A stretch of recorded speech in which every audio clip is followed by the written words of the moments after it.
Rising litigation costs and higher jury awards continue to generate financial pressure within the casualty reinsurance segment. These developments have forced reserve strengthening measures for some carriers and resulted in narrower margins, according to a new AM Best report. I'm John Weber for AM Best TV, and I'm joined today by Dan Hofmeister and Simoes, who are here to take us through some of those issues. And Dan, starting with you, what's driving the pressure in this casualty reinsurance space?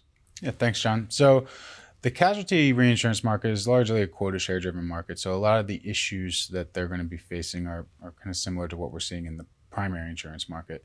And that really primarily is U.S. social inflation trends, rising litigation financing efforts, rising loss cost inflation, really plaguing the industry.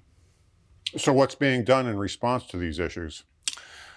Contrary to what we saw in the property markets, a lot less action in a short period of time. I think some companies are trying to quell things with changes to ceding commissions and being a little more selective on underwriting, but on a large scale, there's still ample capacity for primaries to fill their reinsurance panels at this point. Guy, given the volatility, what incentives do companies have then in writing the business?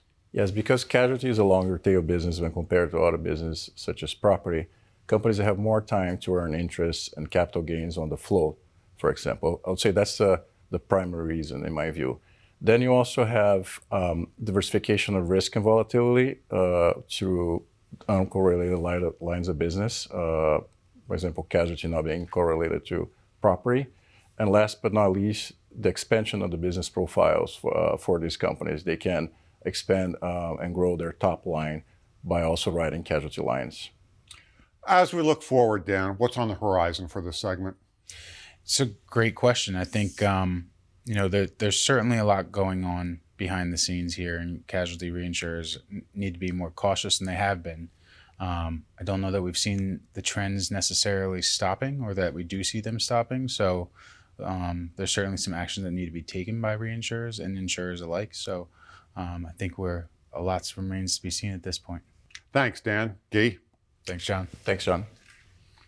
That was Dan Hofmeister and Guy Simoes. You can find the full report online at ambest.com. For AM Best TV, I'm John Weber.